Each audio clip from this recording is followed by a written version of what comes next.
Se apartaban de nosotros como si tuviéramos la peste. Nos tenían miedo porque podíamos estar contaminados. No tenían ni idea de lo que ocurría en la isla. Sabían que se realizaban experimentos, pero no de qué clase. Otros pensaban que nos mataban y luego nos resucitaban.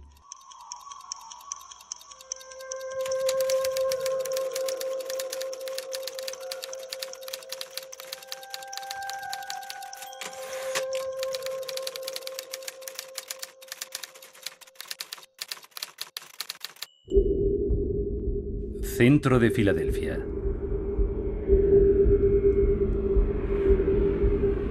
Un avión agrícola sobrevuela la ciudad cargado con un pequeño tanque de 50 kilos. En cuestión de minutos descarga todo su contenido, esporas de ántrax. En tierra firme, durante las horas que siguen, cunde el pánico. Balance final: 500.000 de muertos. No se trata de un argumento de ciencia ficción. El llamado bacilo de carbunco, más conocido como ántrax, es un arma formidable. Unos pocos gramos bastan para matar, como demostraron los ataques con cartas bomba en Estados Unidos en 2001. El primer ministro británico, Sir Winston Churchill, y su equipo... Y sin embargo, fueron los gobiernos y no organizaciones terroristas quienes transformaron esta bacteria en un arma de destrucción masiva. Canadá fue el primer país en producir ántrax a gran escala en un laboratorio ultrasecreto con fines militares durante la Segunda Guerra Mundial. Un laboratorio situado en Quebec, en una isla del río San Lorenzo cercana a Montmagny, la isla Gros-Île. Durante la guerra eran tres los grandes secretos: la investigación sobre la bomba atómica, la decodificación de la máquina de cifrado alemana y el tercero, la creación de armas de guerra biológicas. La producción de esto último comenzó aquí.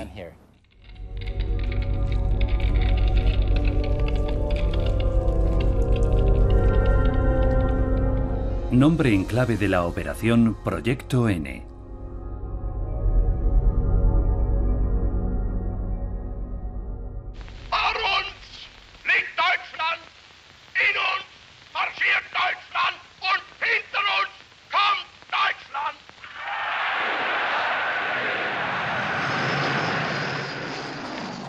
La historia comienza en los albores de la Segunda Guerra Mundial. Alemania invade Europa. Francia cae en junio de 1940. Los ingleses se retiran en desbandada. 4.000 aviones alemanes bombardean poco después Londres. Además de la devastación de los bombardeos, los británicos temen un ataque nazi con armas biológicas.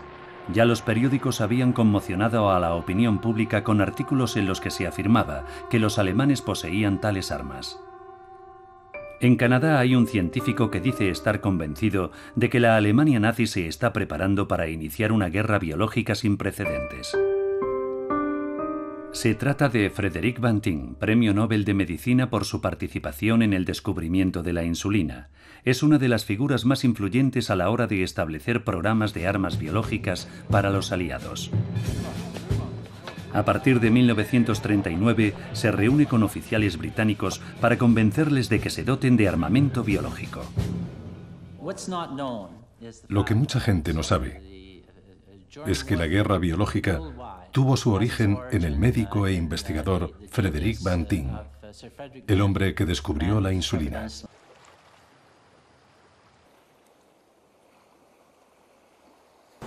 Resulta irónico que una persona que salvó millones de vidas con la insulina y que ganó el premio Nobel trabajara a favor de una guerra biológica. Como oficial médico durante la Primera Guerra Mundial, tenía muy presente los efectos que producía el gas en los soldados. En Canadá, Banting persuade al Consejo Nacional de Investigación para que se lance a la ofensiva. Se ponen en marcha estudios secretos sobre la guerra biológica en varias universidades, pero no hay fondos suficientes. Banting convencerá a hombres de negocios para que financien la investigación militar. Entre ellos se encuentra Samuel Bronfman, dueño de la destilería Seagram y presidente del Consejo Judío Canadiense, así como John David Eaton, propietario de la cadena de grandes almacenes Eaton's. Cada uno de ellos donó $250.000, una suma colosal para aquel entonces. A cambio, ambos están autorizados a asistir a las reuniones secretas que se celebraban sobre la investigación militar, incluso a las que versaban sobre armas de destrucción masiva. Samuel Brofman acudió personalmente a todas ellas.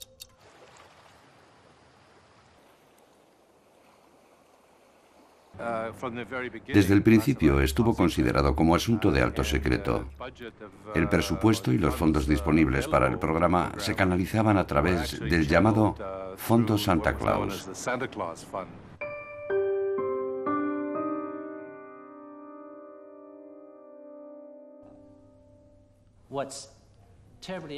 Lo más interesante es que ellos pasaron a formar parte del secreto.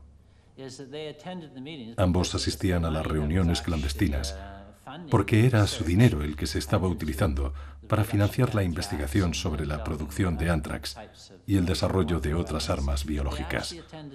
Las reuniones se celebraban una vez al mes. Estaban al corriente de uno de los grandes secretos de la guerra, pero ninguno de los dos lo reveló. Ninguno de los dos se lo dijo jamás a nadie. En los laboratorios de las universidades se acelera la investigación. Banting multiplica los experimentos sobre agentes químicos, entre los que se incluye el gas mostaza. Realiza un experimento consigo mismo, del que no tardará en arrepentirse. Buscaba el arma que pudiera frenar al ejército alemán. Se convierte en una obsesión para él y escribe en su propio diario: Tenemos que matar a 4 millones de jóvenes alemanes sin piedad. Preparemos una sobredosis para verlos retorcerse.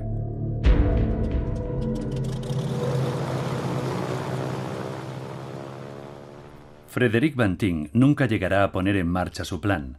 Fallece en un accidente aéreo en 1941 en Terranova. Iba a Londres con la idea de acelerar la investigación sobre la guerra biológica. El ataque japonés en Pearl Harbor, en diciembre de 1941, sume a Estados Unidos en la Segunda Guerra Mundial y reinicia el debate sobre la guerra biológica.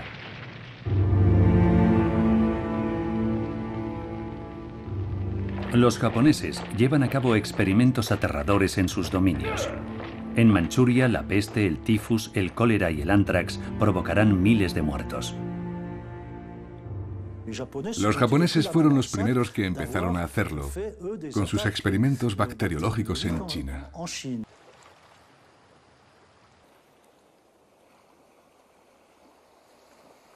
Así que los demás dijeron, si los japoneses lo han hecho, han debido de hablar de ello con los alemanes, así que podemos temernos lo mismo. El miedo no estaba justificado, según los recientes informes encontrados en Alemania.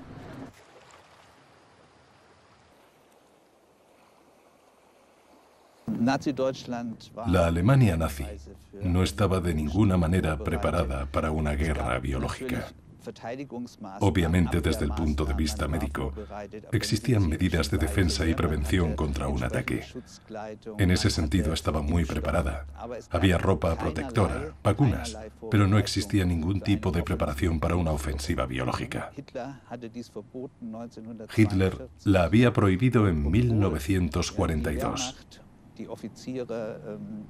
Y aunque el ejército alemán, oficiales y soldados, habían intentado hacerle cambiar de parecer, él rechazó formalmente cualquier tipo de actividad de esa clase.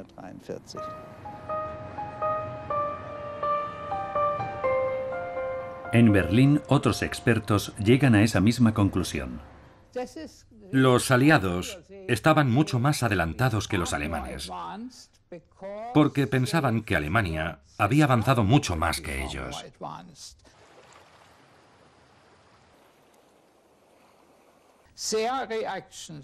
Las investigaciones de los canadienses, los británicos, los estadounidenses e incluso de los rusos en este campo eran sin duda una reacción a lo que suponían que estaban haciendo los alemanes.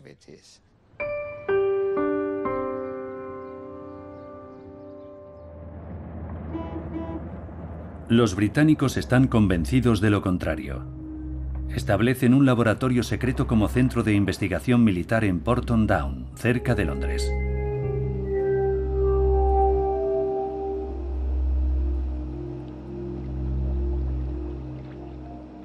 Ahí es donde nace el llamado Proyecto N, nombre en clave militar para el ántrax.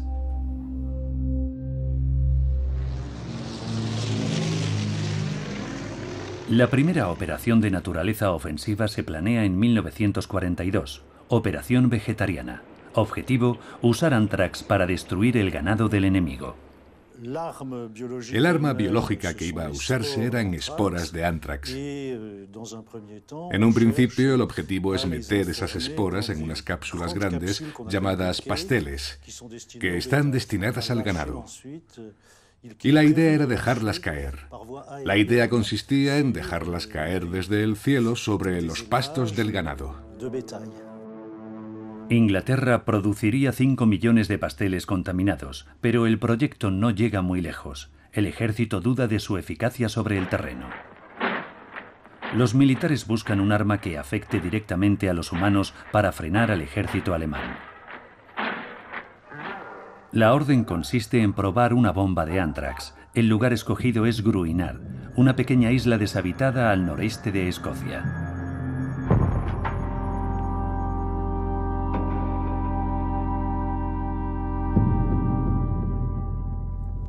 Los científicos experimentarán con el ántrax en ovejas.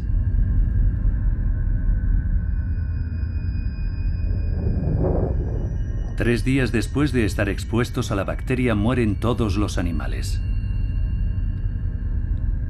El experimento pone de relieve la temible eficacia del ántrax, pero el éxito militar se convierte en catástrofe. Toda la isla está contaminada. Las esporas de ántrax llegan incluso hasta tierra firme y diezman rebaños enteros.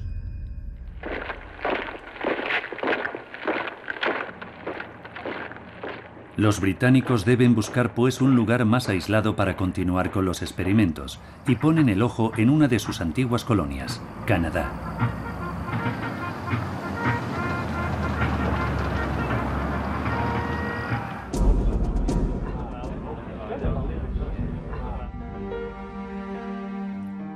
Un científico canadiense de la Universidad de Queen's, Guilford Reed, ya está trabajando en este nuevo tipo de armas. La investigación la coordinan dos profesores de la Universidad McGill, en Montreal, Otto Maas, del Departamento de Química, y D.G. Murray, del Departamento de Microbiología. Murray dirige el M1000, un comité secreto del Consejo Nacional de Investigación. Él convencerá a Estados Unidos para que inicie también una investigación sobre armas biológicas. Yo creo que hizo un buen trabajo.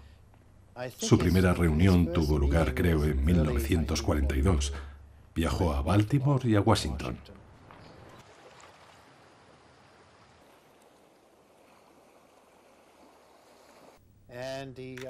Y habló con la gente adecuada, con los representantes del Departamento de Defensa. Los convenció de que era un proyecto de cooperación. Un proyecto de cooperación que valía realmente la pena. Así que se puso en marcha. A finales de abril de 1942, el gobierno norteamericano autoriza en secreto el inicio de un programa de armas biológicas. La prioridad, desarrollar una vacuna contra la peste bovina. Un virus capaz de diezmar el ganado si el enemigo lo introdujera en Norteamérica. Al mismo tiempo, los británicos y los canadienses desean proseguir con el desarrollo del ántrax como arma de destrucción masiva. La delicada investigación con agentes letales requiere de un lugar estratégico y secreto. En su segunda reunión, el Comité M1000 creó una lista con las amenazas más específicas. Los estadounidenses ya habían indicado a través de su secretario de guerra, Henry Stimson, que la amenaza más inmediata era la peste bovina.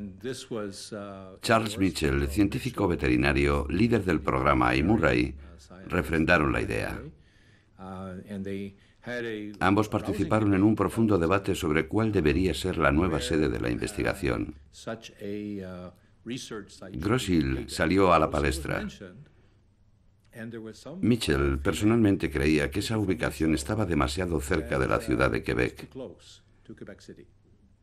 y que aunque se tratase de una isla, debería estar todavía más aislada. Gros Isle está a solo 6,5 kilómetros de la costa. Para evitar el riesgo de propagación se necesitaba una distancia de al menos 80 kilómetros. Los disidentes se suman finalmente a la mayoría. En julio de 1942 se cierra el acuerdo secreto entre Estados Unidos y Canadá en el Castillo Frontenac, en la ciudad de Quebec. Los estadounidenses asumen 3/4 partes de los gastos y colocan allí a los mejores investigadores. Gros Isle se convertirá, por tanto, oficialmente en el Centro de Control de Enfermedades de Guerra, una de las ubicaciones más secretas de la Segunda Guerra Mundial. En 1939, los militares ya habían planeado establecer en Gros Isle un centro para prisioneros de guerra, tal y como atestiguan diversos documentos. El acuerdo entre Estados Unidos y Canadá alterará esos planes. Se trata de un cambio importante en la historia de Gros Isle y en la vida de los habitantes de la región. La isla de la Cuarentena, por donde habían pasado decenas de miles de inmigrantes en el siglo XIX, se convierte en una isla prohibida. Gros Isle se divide en dos. La zona oeste se destina al proyecto R, Rinderpest, peste bovina, y la zona este a la producción de Anthrax, el proyecto N. En el centro trabajan 30 investigadores. Un centenar de soldados se encarga de la seguridad de la isla. Uno de ellos es André Williams. Nada más llegar allí, a los que íbamos desembarcando nos ponían en fila. Nos dieron a todos un panfleto y nos pidieron que lo leyéramos. Decía que formábamos parte de una misión secreta. Vais a ir a un centro de control de enfermedades de guerra. Esta es la placa.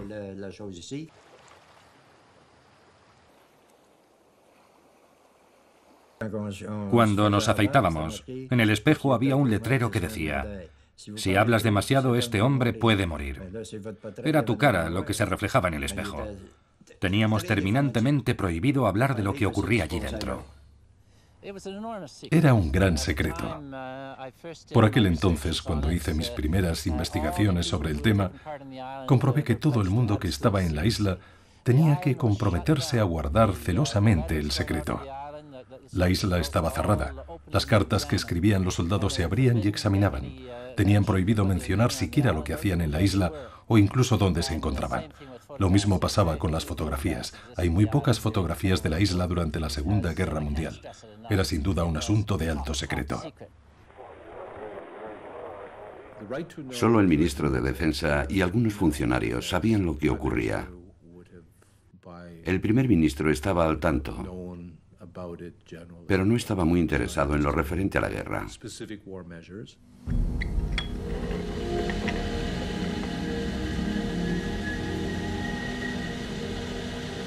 En ese clima de secretismo trabajarán los primeros investigadores. Yo trabajaba como ayudante del comandante Walker.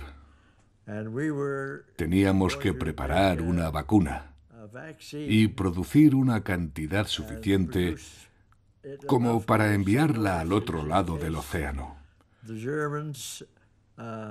Era por si a los alemanes se les ocurría atacar con virus.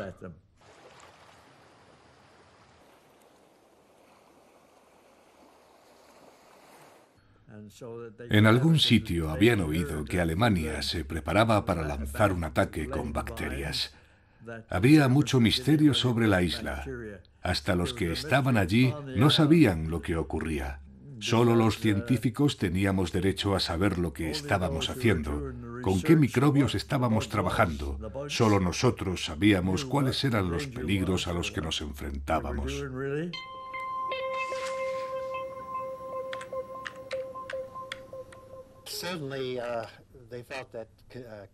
Estados Unidos tuvo la impresión de que el ganado sería muy vulnerable a la peste bovina. Y curiosamente, los alemanes sufrían el mismo miedo. Creían que su ganado podía ser víctima de ese tipo de ataque y temían que desarrolláramos ese virus como arma ofensiva. Los alemanes tienen motivos para desconfiar. Ya en 1943, científicos canadienses habían propuesto utilizar la peste bovina como arma ofensiva para matar al ganado enemigo. Un proyecto que, sin embargo, conlleva el riesgo de que el virus se propague por toda Norteamérica. A los estadounidenses les asalta el miedo y se echan atrás, al menos de momento. La investigación en el laboratorio está dirigida por Richard Shop, del Instituto Rockefeller. A su lado trabajan jóvenes científicos de gran talento. Me destinaron a un proyecto que buscaba conseguir una cepa nueva de un virus que habían traído, creo que de la India. Tenía que recogerlo en Washington y debía llevarlo a Grosse Ile.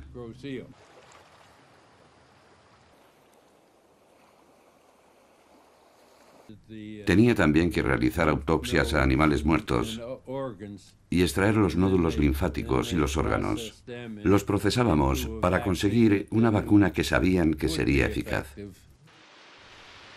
A los soldados de seguridad les llamaba la atención ver cómo los científicos se duchaban casi continuamente o que incluso trabajaran desnudos. Estaba en un silo, arreglando una bomba que estaba rota. Miré por la puerta entreabierta y vi que estaban todos desnudos. Pero, ¿qué hacen así?, pensé. Y además, llevaban zapatos de madera. Los científicos trabajaban desnudos para evitar cualquier riesgo de contaminación. Se acercaron a un ternero. Un hombre lo pinchó y se fue corriendo. Había unos bancos así de altos, eran de mármol, todos blancos. Era un espectáculo digno de verse. De repente el ternero empezó a soltar coces a diestro y siniestro, y entonces se lanzaron todos contra él como si fuesen buitres. Luego le extrajeron algo, yo no sé qué sería, y lo metieron en un recipiente de cristal con forma de puro. Lo agitaron y lo subieron al laboratorio. Durante aquel tiempo, al otro lado de la isla, 10 investigadores canadienses empiezan a trabajar con el anthrax. Eligieron anthrax por varias razones. Porque es una bacteria y se conforma en un estado de esporas que la hace resistente a los explosivos. Así que se podía utilizar para cargar bombas que al estallar extenderían el anthrax por todas partes.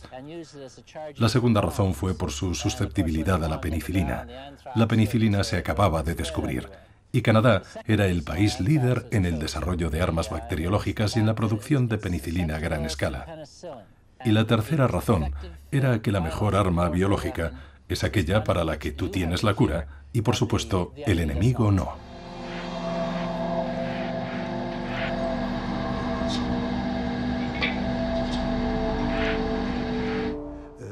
El papel de Canadá como parte de las fuerzas aliadas era producir la carga, el carbón bacteridiano que formaría parte del arma.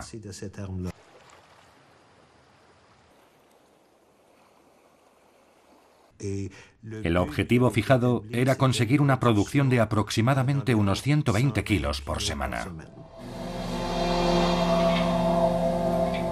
120 kilos era la cantidad que se consideraba necesaria para producir 1.500 bombas de anthrax, 1.500 bombas por semana, un objetivo muy ambicioso.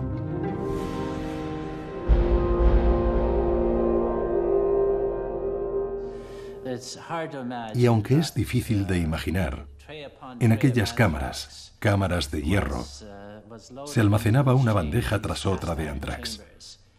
El anthrax crecía allí y la gente tenía que trabajar dentro de aquellas cámaras, supongo que con las puertas cerradas. Se ponían máscaras de gas para protegerse de las esporas de anthrax. Es fácil imaginar que las condiciones de trabajo eran realmente horribles. El equipamiento de Grosse Ile, que data del siglo XIX, es muy antiguo. Las autoclaves no están bien sujetas y necesitan reparaciones, pero lo más preocupante es que varios de los trabajadores caen misteriosamente enfermos. 7 de agosto de 1943. Murray del comité M1000 está muy preocupado y escribe a Otto Maass. Estimado Dr. Maass, me ha comunicado el coronel Cameron que el comandante Walker ha sido hospitalizado en Quebec, aquejado de unas misteriosas fiebres. El coronel no posee más detalles y desconoce el diagnóstico. Le he pedido que me envíe un informe cuanto antes. Es de vital importancia que se solucione adecuadamente este asunto y considero muy preocupante no haber sido informado de ello. Murray pide que el oficial responsable del Proyecto N, el comandante Richard Dati, se someta a un examen médico preventivo lo antes posible. Ya se han dado otros casos de fiebres misteriosas. El exsoldado André Williams habla de su extraña experiencia. Acababa de cambiar el motor de una bomba que se había quemado cuando, de repente, sentí un dolor muy intenso, una punzada. Un supervisor me llamó de inmediato y me dijo, ¿no te habían dicho que si te hacías alguna herida tenías que informar? Yo contesté, vamos, si solo ha sido un pequeño corte. Y él, no. Y llamó a la RP. La RP era la policía militar. Entonces me llevaron a aquel maldito hospital de campaña, más o menos del tamaño de esta habitación, en el que había una sola cama. Pensaban que había pillado el virus. Me dijeron, reza lo que sepas. Esperemos que el experimento que vamos a hacer dé resultado. De lo contrario, si sale mal, toda la isla podría contagiarse. Los investigadores están preocupados. Deberán pasar 3 largos días antes de saber si el soldado sobrevivirá. Entré un viernes por la tarde. El martes por la noche le comenté a uno de mis compañeros, esa gente está mal de la sesera. Él me preguntó por qué y le dije, solo tenía un pequeño corte en la mano. Pasé la noche y me soltaron al día siguiente. No, Williams, me dijo, pasaste allí 2 días y medio o 3. Cuando llegaste tenías mucha fiebre y te pusieron hielo seco. Te cubrieron con él hasta que te bajó la fiebre. Después empezaste a sentir mucho frío y te envolvieron en un montón de mantas. Estuviste allí dentro 2 días y 3 noches. Vamos, me tomas el pelo, le dije. Pero era cierto. Por eso siempre decía que había perdido 3 días de mi vida allí dentro. Los informes oficiales que han perdurado hasta hoy arrojan poca luz sobre las preocupaciones y las dificultades que supone trabajar en un proyecto de producción de Anthrax. Algunos documentos de aquella época siguen desaparecidos, en especial los informes mensuales del Proyecto N. Sin embargo, en el informe final obtenido gracias a la Ley de Acceso a la Información, se mencionan 2 casos de contaminación por Anthrax. Los 2 afectados eran técnicos. A sus 94 años, Thomas Stovell recuerda perfectamente el incidente. Oí que estaban enfermos, muy enfermos, y que las pruebas que les habían hecho demostraban que habían cogido el virus. Así que se los llevaron a un hospital de Quebec y los pusieron en cuarentena.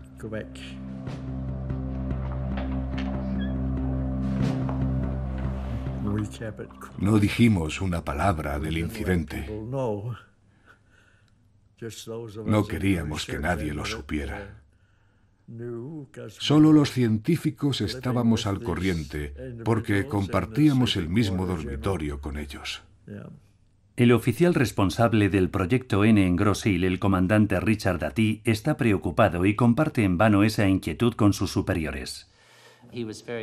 Estaba muy preocupado y en teoría el proyecto tendría que haberse suspendido de inmediato. Pero el profesor Murray, como siempre, se opuso.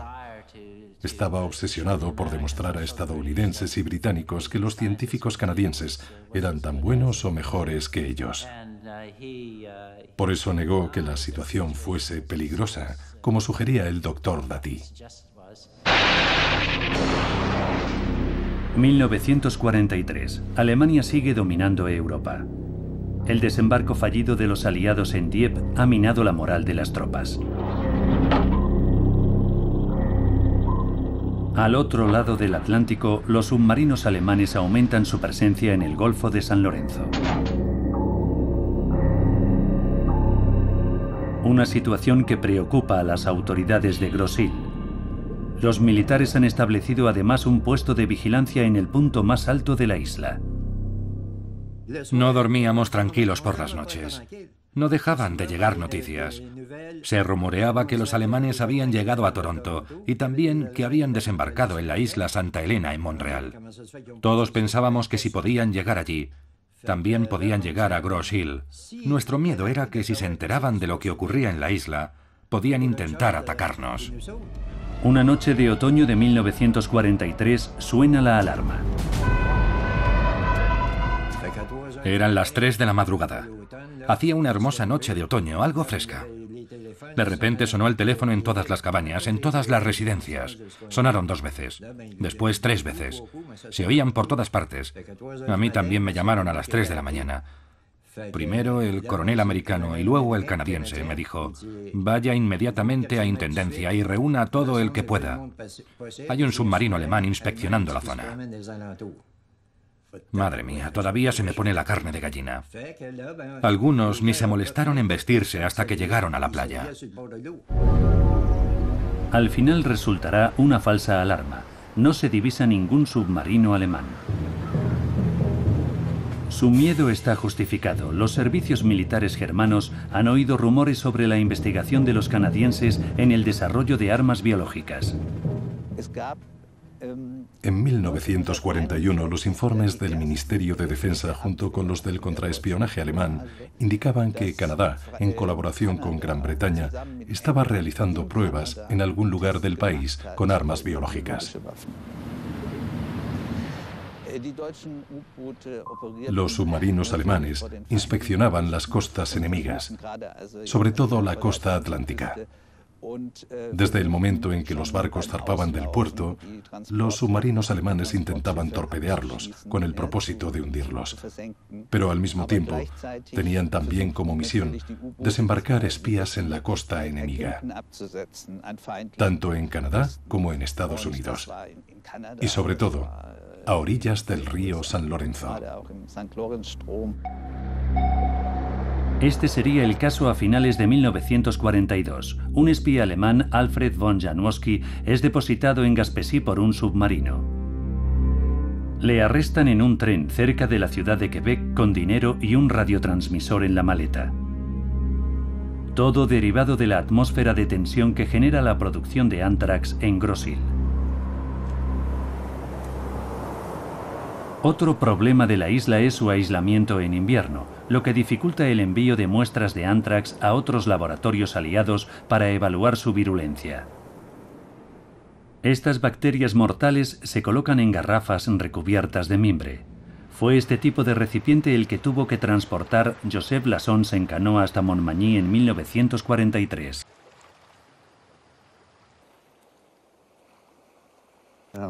Nos llamaron a Montmagny para una comisión de servicio. Había que transportar un gran bulto en canoa. Nos dijeron que era una garrafa, pero no sabíamos su contenido. Todo era muy secreto, asuntos de guerra. De todos modos, aunque lo hubiésemos sabido, no habríamos podido hablar de ello. Nadie tenía permiso para pronunciar la más mínima palabra sobre lo que ocurría en Gros-Île. Para los residentes de Montmagny, Gros-Île era todo un misterio. Algunos temían acercarse a los soldados que venían de permiso a la ciudad. Se apartaban de nosotros como si tuviéramos la peste. Nos temían porque podíamos estar contaminados. No tenían ni idea de lo que ocurría en la isla. Sabían que se realizaban experimentos, pero no de qué tipo. Otros pensaban que nos mataban y que luego nos resucitaban. Los domingos por la mañana, nuestra diversión era mirar con un gran telescopio a la playa de Montmagny. Un día descubrimos que ellos, al otro lado, hacían lo mismo que nosotros. Intentaban saber qué hacíamos en la isla, veían el ir y venir de soldados, pero nada más.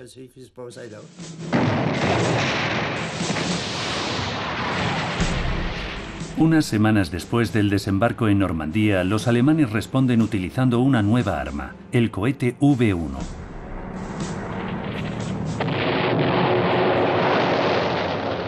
Para el primer ministro británico Winston Churchill, la guerra no está ni mucho menos ganada. Los aliados tienen motivos más que justificados para estar preocupados. Churchill ordena a su Estado Mayor que acelere el Proyecto N. Quiere disponer de 500.000 de bombas de Anthrax. A Churchill no le preocupaban las cuestiones morales. De hecho, pidió explícitamente a los jefes militares a los que consultaba que no se preocupasen de consideraciones morales. Y en un tono simpático y despectivo al mismo tiempo, les decía que no se comportasen como solteronas beatas. Y esas cosas. Así les hablaba Churchill.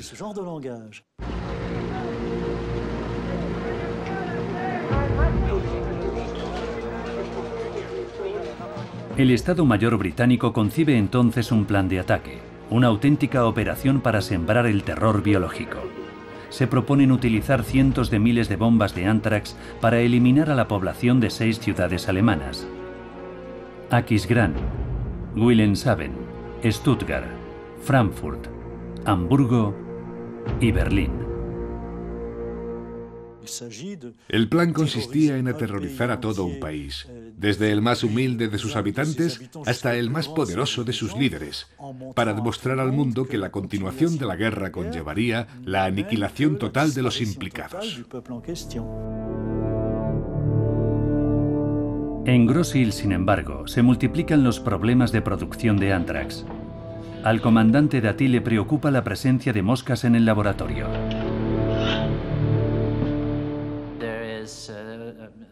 En varios documentos de archivo se menciona la presencia de moscas en las bandejas de Anthrax. Murray entra en cólera cuando lee este informe y responde al comandante: Esta historia no tiene sentido y es completamente inapropiado plantear este asunto en un momento tan crítico con pruebas tan poco consistentes.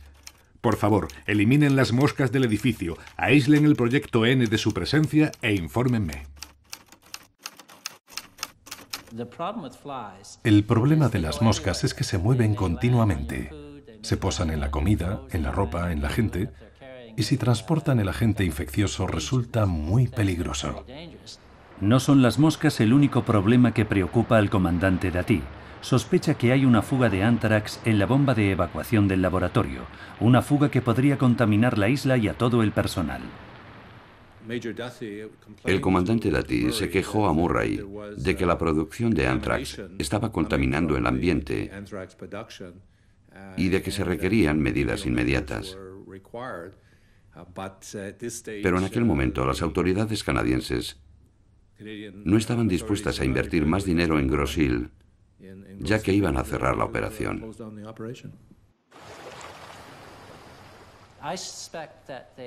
Sospecho que tomaron ciertos atajos. Y cuando sucede algo así, existe una alta probabilidad de que se produzca una fuga de Anthrax, y finalmente ocurrió. Días más tarde, Richard Dati demuestra mediante pruebas en animales que la tubería de evacuación está en efecto contaminada de Anthrax.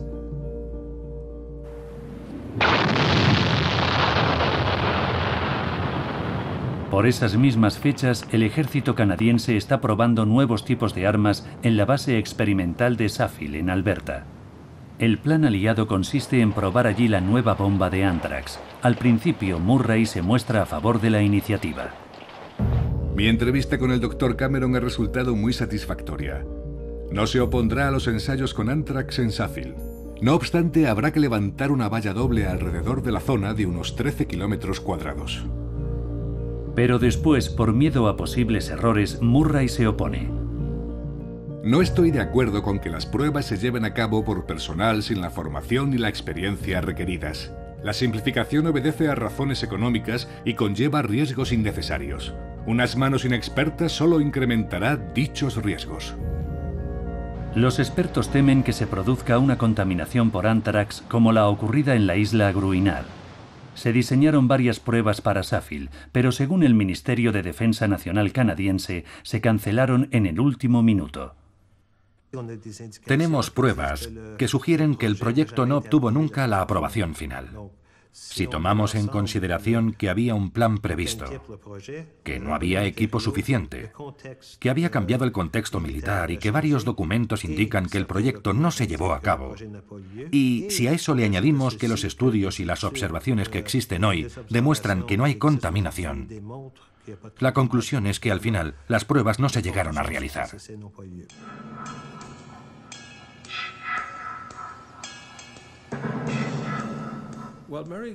En agosto de 1944,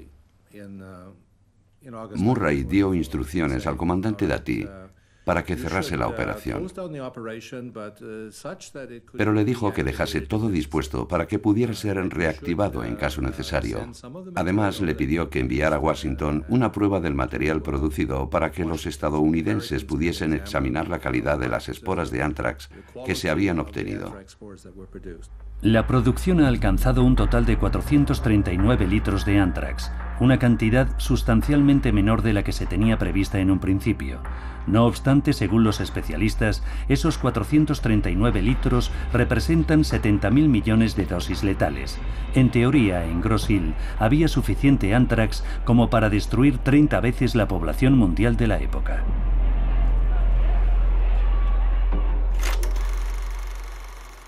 A mediados de septiembre de 1944 tiene lugar la segunda conferencia de la ciudad de Quebec. El primer ministro Mackenzie King recibe a sus homólogos Roosevelt y Churchill. A pesar de su presencia en la sesión oficial de fotos, King no participará en los debates sobre la estrategia aliada. Roosevelt se opone. El primer ministro canadiense está preocupado por el proyecto de ley que se va a votar en su país. Un proyecto que impone el servicio militar obligatorio, algo a lo que se opone Quebec.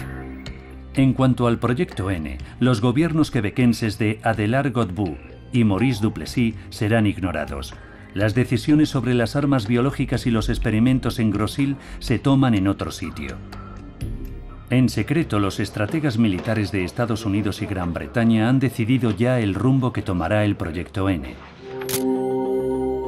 Estados Unidos lleva varios meses buscando un proyecto propio sobre producción masiva de anthrax en sus nuevos laboratorios militares de Fort Detrick, en Maryland, y Vigo, en Indiana.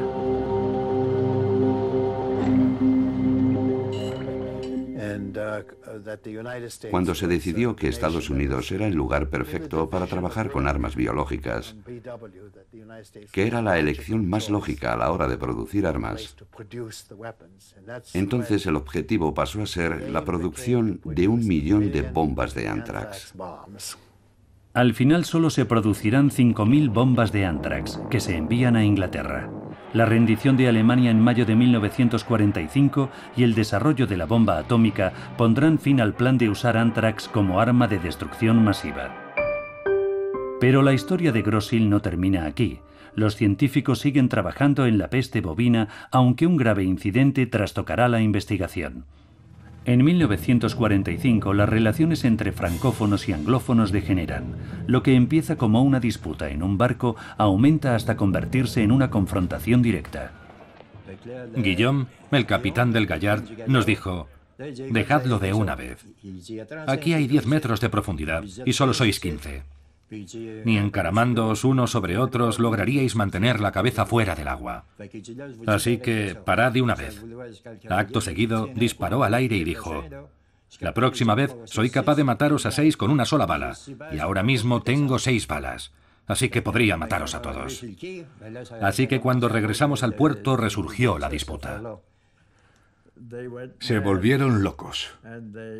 Empezaron a tirar cosas y a destrozarlo todo. Mesas, sillas, de todo. El tipo que estaba al mando de aquel grupo militar, el grupo que vigilaba la isla, estaba sentado detrás de mí. Obviamente llevaba el rifle consigo.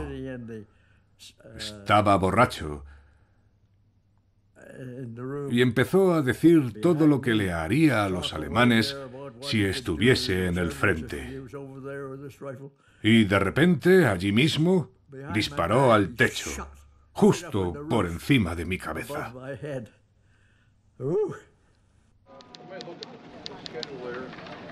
Informe del capitán Rigby, 5 de agosto de 1945. Uno de los hombres ha sido atacado en el comedor de oficiales. A las 11:30 de la noche llamé a la policía militar. Sin embargo, debido a un accidente, no se personó hasta las 4 de la madrugada. Esperaba detener a los agitadores sin tener que lamentar incidentes. Ordené que se proveyera de armas y munición a los hombres en los que confiaba. Me dijo, Williams, coja su Sten, que es una pistola ametralladora, y vaya a la lavandería. No deje que salga nadie de allí. Le pregunté qué ocurría y me contestó, si no detenemos esto, los llevarán ante una corte marcial. Madre mía, la que había montada. No los culpo, porque esos soldados no sabían lo que pasaba. No tenían ni idea de lo que hacíamos en nuestras investigaciones. Para ellos era todo trabajo y trabajo. Todo el tiempo en una isla apartada del mundo. Era horrible. La aventura canadiense con el Anthrax en Grosse Ile solo duraría 2 años. Sin embargo, es una historia con puntos oscuros. Muchos de los archivos que se consultaron para realizar este documental también están incompletos, se han borrado o, aún peor, han desaparecido. Hay ciertos documentos que han desaparecido. Es un hecho desgraciado, porque a principios de la década de 1990 todavía existían. Durante el traslado a la nueva biblioteca del Centro de Investigación y Desarrollo por la Defensa de Canadá, se guardaron en cajas varios de esos informes que hablaban de la desafortunada historia de Grosse Ile. Acabaron accidentalmente en la basura. Fue un error desafortunado. El secretismo que rodeaba esos experimentos suscita interrogantes en los científicos actuales. Maurice Boissineau, investigador de enfermedades infecciosas en la Universidad de Laval, se pregunta dónde fue a parar el Anthrax de Grosse Ile. Lo que más me intriga no es tanto cómo produjeron el Anthrax, sino qué hicieron con él después.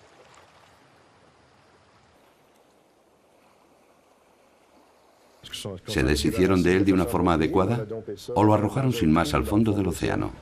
Thomas Stovell, uno de los investigadores de aquella época, nos da su versión. El laboratorio de Anthrax estaba en este puerto de aquí. Después de la guerra me pidieron que lo limpiase de Anthrax. Me escogieron porque tenía experiencia con bacterias. Necesitaban que alguien esterilizase todo el laboratorio, que fregase el suelo y demás material con productos químicos. Me tuve que poner un traje completo, con máscara incluida, antes de entrar. Confiaban en que yo podría eliminar todo el virus.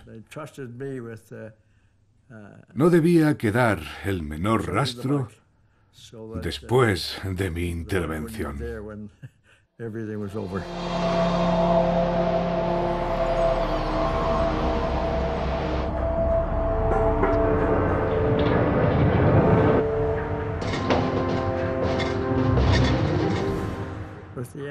En cuanto a la producción de Anthrax, se la llevaron.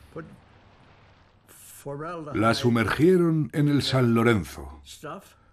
Mezclaron el Anthrax con formaldehído y lo dejaron reposar un tiempo.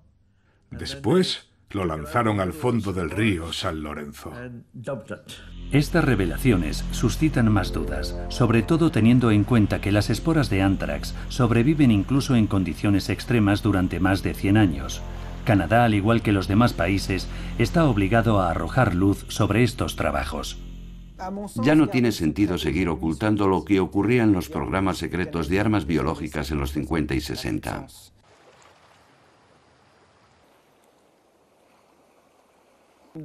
Lo que hicieron los canadienses es muy similar a lo que hicieron los franceses. Por eso creo que ninguno de los dos países debe sentirse culpable.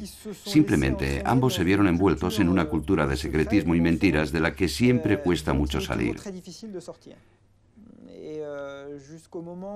Y hasta que decides abrir los libros y poner las cartas sobre la mesa, la tentación de mantener la opacidad y el secreto sigue siendo muy grande.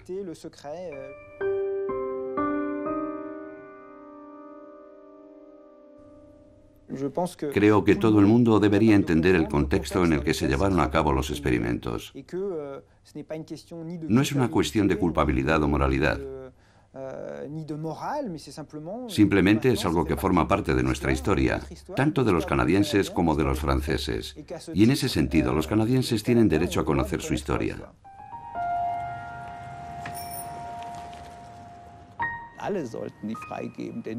Todo el mundo debería tener acceso a esos archivos. Es el único modo de averiguar toda la verdad y evitar las especulaciones. Solo así aprenderemos para el futuro. Sin conocer los hechos históricos, no se puede avanzar.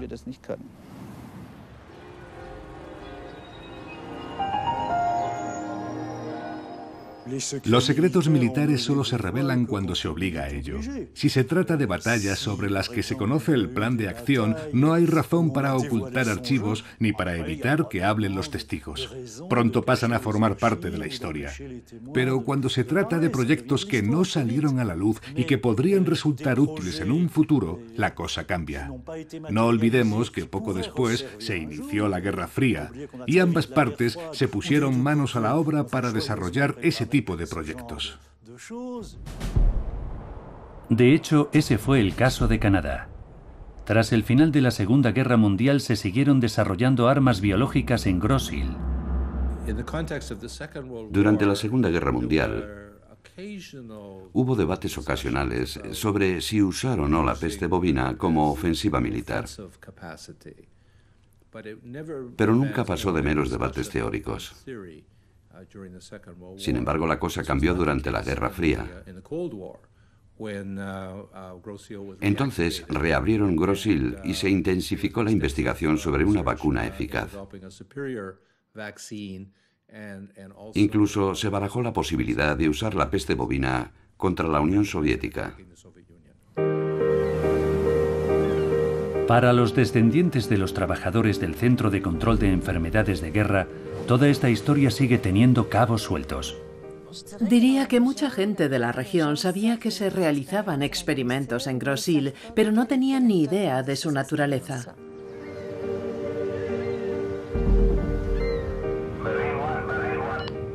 Aunque no hablábamos del tema y mi familia nunca llegó a saber detalles concretos de lo que pasaba allí, todo el mundo sabía que en la isla había actividad militar, pero nada más.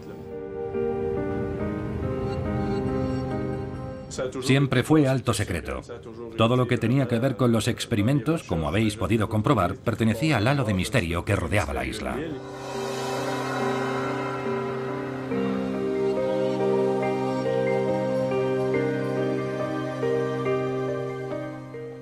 Por otro lado, puedo deciros que mi tío abuelo trabajó como guarda en la isla. Él nos dijo que todo lo que ocurría allí era ultraconfidencial. Se trataba de investigación militar y no tenía permiso para hablar de lo que pasaba por un compromiso de confidencialidad. Si hablaba, arriesgaba su trabajo.